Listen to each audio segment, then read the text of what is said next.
Today on What's on Wealth. And when was the last time that the government didn't do something stupid? That's the same thing. Well, it's extremely unlikely. Jeremy, I bet you $1,000 that you're wrong. And if I'm right, I'm going to collect on that $1,000. Welcome back, ladies and gentlemen, to another episode of What's on Wealth. My name is Matt Dean, and I'm joined by my co-host, as always, the one and only Jeremy Zickafoos. Jeremy and I got into a heated debate about taxes. And today we're going to give him a chance to redeem himself. Hold on. So here's how this conversation started 6 months ago. It was late night at the office, and we got to thinking about, well, we know a big part of our tax strategy that we use for clients pertains to taxes going higher in the future. But the big question is when they're going higher. And that's what this conversation started off as. Yeah, it started because at the time, right around then is when the big, beautiful bill was passed and the tax cuts were made permanent, but they're not permanent. It's permanent until the next person comes in and changes it. And so as we were joking about how it's not really permanent and it's inevitable that eventually taxes will have to rise, we agree on that. That's exactly right. But what we don't agree on is when that happens. So, Matt, explain your thoughts on this. Okay, this is the claim. This is my personal opinion. This is not a representation of the firm's beliefs, and this isn't even backed by any tax legislation for my thinking. Or logic. This is just, hold on, that was shot across the bow. This is just a personal opinion. My thinking is that within the next 5 to 6 years, we will see the next increase in ordinary income tax rates. Here's why I think this. As soon as Trump's second term is done and over with, it makes perfect sense to have another Democrat in the White House, like it or not like it. And with that change in the White House may come a change in the Congress, a supermajority potentially. The one big beautiful bill was passed in the first year of Trump's second term. Something like that could happen with a new bit of tax legislation. So Jeremy and I had plenty of sparring points that we exchanged with one another. But the conversation ended 6 months ago when I bet Jeremy $1,000 that he is wrong and that I am right, and he refused to take me up on the bet. Okay. So I took that as a sign that Matt is right and he doesn't feel as strongly about it as I do. No, I feel very strongly about this, and you are wrong. I'm sorry. My point is that taxes will rise, but I think it's very unlikely that it would happen in the next 5 years because there's too many what ifs that have to occur in order for you to be right. That one, Democrats would have to win the presidency for the next term because most likely if taxes are going to be risen, I don't think that a Republican's going to come in and then undo what Trump just did, which by raising taxes, that's going to hinder their ability, I think, to get reelected again. You know, you don't want to be making these huge sweeping changes when you want to make sure that you get a second term. Also, you have to get a majority in the House and the Senate for a bill like that to even be passed. So the overwhelming number of Democrats and even maybe some Republicans would have to agree to, we need to start raising taxes. It would have to be a Democrat. They'd have to get the majority of the House and Senate. They'd have to say, screw I getting... got all that. Can I respond to that for a moment? It's not going to happen. Okay. It just can't happen. Your first point, what's the likelihood that a Democrat would be elected president next after a Republican like Trump? Mm-hmm. If you pay close attention to the presidencies and how parties have been elected throughout our country's history, it's pretty common to see a bit of a regime change in the White House. So you've got a Republican president, usually shortly following is a Democrat president.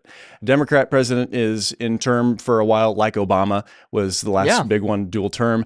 A Republican president comes along. That's an example of regime change. It's very, very common. Now, second, is it common to have a Congress that also swings that same political direction with the election of that new president? Yes. And the recent example is that happened in 2024's election. We have another Republican president, the same Republican president we've had for really the last 10 years. He's been in the lexicon for the last 10 years. And then we got a majority in the Congress, House of Reps, and Senate as well. I can't remember if it's a supermajority, but we have the House and the presidency. That happens commonly. Second thing that happens commonly is usually around midterms, there's a consolidation of the political party. So let's say the next Democrat president doesn't have a great track record in those first 2 years. That's going to upset voters a little bit, and they tend to vote red. So you've got a blue White House and a red Congress is usually what happens. That's pretty common.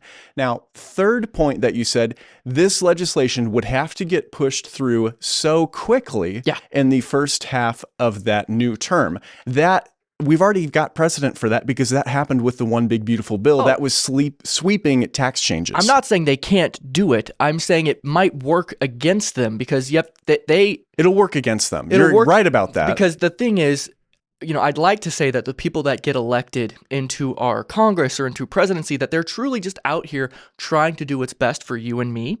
But we all know that's not the case. They have other motives, they have other agendas that they're working on, and they want to stay in power for as long as possible. Why would you shoot yourself in the foot and raise taxes when the majority of people in this country don't want taxes to be risen, especially in your first term? It's going to hurt. Not only is it going to hurt you getting elected again for a second term, but if you raise taxes before the midterms, guess how the midterms might swing? Because it would be nuking your party very quickly after that. I really don't see that going the other way. With the Big Beautiful Bill, getting that done before the midterms and people passing it, that was a lot easier task to have been done because we were talking about lowering taxes. If they hadn't have done that, then the Tax Cuts and Jobs Act of 2017 would have sunsetted at the end of 2025. So you're saying there was a deadline for that legislation? Correct. Interesting. There was a deadline for that legislation. Taxes were going to rise. People don't want taxes to rise. And if taxes would have risen, it would have hurt the Republican Party and their ability to stay in power and do that. So they purposely put in legislation to keep taxes low so they could stay in power longer. I don't see that the Democrats are going to say, oh, well, screw that. Let's ramp this up. I just don't see that happening. Let me tell you about the new deadline. The next president, the way that I understand the American political climate today, their deadline is going to be rescuing Social Security and rescuing the value of the dollar. Now, you're the Social Security guy here at the firm. When is Social Security's trust fund set to be out of money? Roughly by 2033. It would be really, really stupid, in my opinion, if nothing was done to solve the Social Security problem until literally the last day that the Social Security Trust has funds in it. And when was the last time that the government didn't do something stupid? Listen, you and I agree about this, but the urgency it of makes sense. They've been kicking the can down the road for decades. It's the most inevitable cliff our country's gone towards, and yet over the last 30, 40 years, nothing has been done. Okay, you're kind of agreeing with my point, which is we're about to reach a point where the can no longer be kicked down the road. But they don't have to deal with it until after their term, so why necessarily deal with it? Until they get elected. There's going to be enough pressure by the midterms of this next presidency to start addressing the Social Security problem. And we both know that there are Democrats and Republicans in the Senate, in the House, that are interested in fixing the budget problem. Correct, but no one's listening. And a lot of the main Democrats right now, Nancy Pelosi, her solution isn't raising taxes. It's having her eyes on everyone's IRAs. It's let's make sure that they're taking their monies out of their IRAs with, those required minimum distributions, and we'll get the taxes that way. I don't see that she really has that big of a incentive to get it done. And my stance is that the government's going to do what they do best and print the money or take it from some other organization or fund to use it for Social Security. Okay, let me tell you why those two solutions that you posited are not likely. Okay, sure. It would be a enormous change in the country's wealth situation and tax situation if at some point in this next presidency, Nancy Pelosi pushed for some legislation that turned everybody's 401k and IRA, their tax-deferred savings, and immediately withdrew all of the I wasn't taxes on saying that that's in one what she lump was sum. going to do. That's what it would have to happen. Well, no, that's not entirely true. As we have more and more, we have 4 million baby boomers retiring each year, starting to withdraw funds from their IRA. Even though it's not required minimum distributions, we're having more and more people retire and start taking money out of those IRAs and 401ks, 4 million people a year through 2027. That's going to help increase some, yes, income taxes that are brought in. I don't think it's necessarily going to fix the problem, but I really, again, this is all built on just so many assumptions that, the election for the presidency goes a specific way, that the election of the Congress and the House, and that whoever gets in place. I mean, who do you think is really going to be leading the Democrat Party that would win in 2028?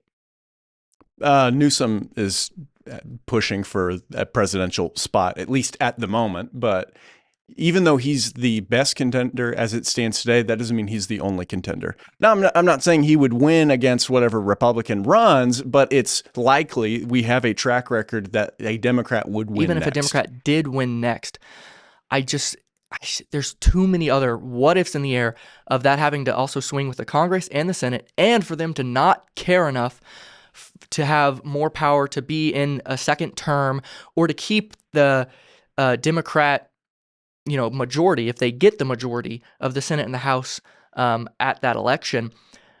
By raising taxes in that first term, they would basically be giving up that majority at midterms. Okay, here's where you're committing a little bit of a logical fallacy. Just because several things have to be true, either in sequence or simultaneously, doesn't mean it's improbable to happen. So, Jeremy, I'm not saying it's improbable. I'm saying it's very unlikely. That's the same thing. Well, it's extremely unlikely. I don't think they're going to raise it in the next 5 years. It makes way more sense that they'll address it after midterms in 20. You just use a synonym for improbable and unlikely to happen. Okay, well, it means the exact same thing. Yeah, Jeremy, it's improbable. what's the likelihood that you get out of bed in a given morning, brush your teeth, and get in your car to go to work? That's very different. Those are all necessary things. We're talking about the government, which is illogical, stupid half the time, and they've been dealing with this problem for decades and haven't done anything, even though Nancy Pelosi's been in her seat since, the 80s? I don't know. And my point is that the clock is ticking to actually fix this problem before it's too late. The other problem that is on Americans' minds today is the value of the dollar. Trump has been criticized in this first year of his second term so far about affordability. That is the major Democrat talking point at the moment, aside from his stance on immigration and immigration policies. So Trump is doing what he can to rescue the value of the dollar. It's kind of like trying to grab air with your hands. The harder you try, the more it slips through your fingers. Inflation is a big, big problem. So printing more money is not going to help the affordability crisis in America and the value of the dollar. That's correct, but half the country thinks it will. Or that's a solution. That's why they keep doing it. Do you that's have data to support half the country thinking that's true? Well, that's what they did in 2020. But do you have polls showing half of it? So no. There's a party that's been their solution. That's what they do. Do you think it's likely?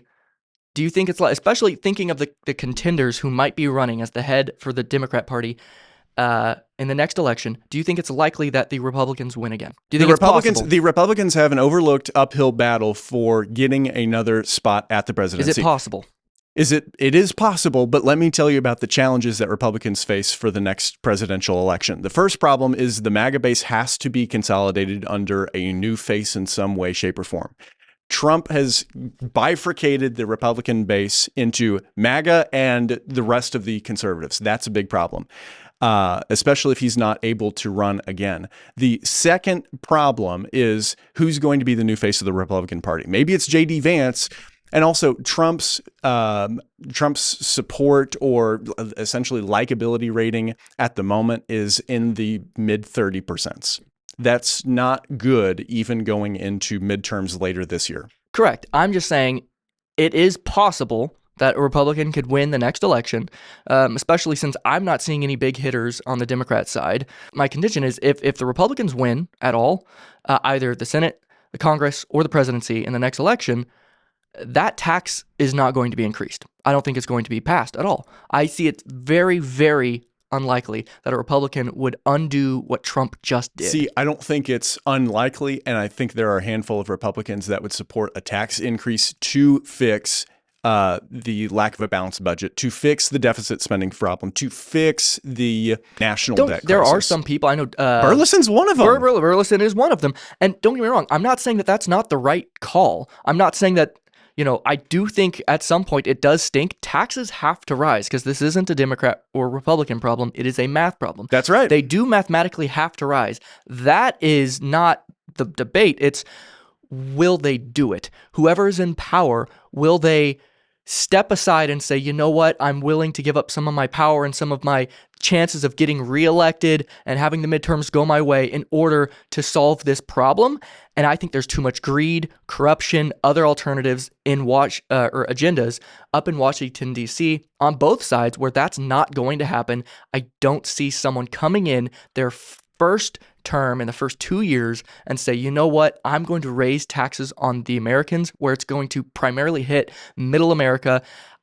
That's just almost career suicide. I don't see it happening. Okay, before we put a pause on our conversation, is there anything that I can show you today that would change your mind? What would you have to see? No. I really, and I think it's the same for you. If you can show me how to fix the Social Security problem and the debt problem without raising taxes soon, I'm open to your suggestion for what the solution would be. No one wants to be the person to raise the taxes on the American people, the middle America, where they get squeezed, because everyone already is saying, gosh, taxes are so high, inflation is high, it's hurting us. I think you've given up on the noble idea of there being an American hero that makes a sweeping change to solve a problem like I have this. very little faith in the U.S. government right now. And I don't think anyone's going to do it. I understand I don't that. think anyone's going to do it. Jeremy, I bet you $1,000 that you're wrong. And if I'm right, I'm going to collect on that $1,000 before, or maybe the night of midterms for the next president. I will take that bet entirely. I think you're wrong, You're and going I down. will happily claim my $1,000 and have to pay lower taxes at that time because they will not have raised the taxes. So Actually, you're not going to be paying lower taxes than you are today. You're going to be paying at least what you're paying today. well, I if mean, you're I'll right. be paying lower taxes than what you think I would be paying at the time. Oh, okay. That's a better caveat. Thank you for tuning into What's on Wealth. We'll see you next time and see who actually gets $1,000 in 2030.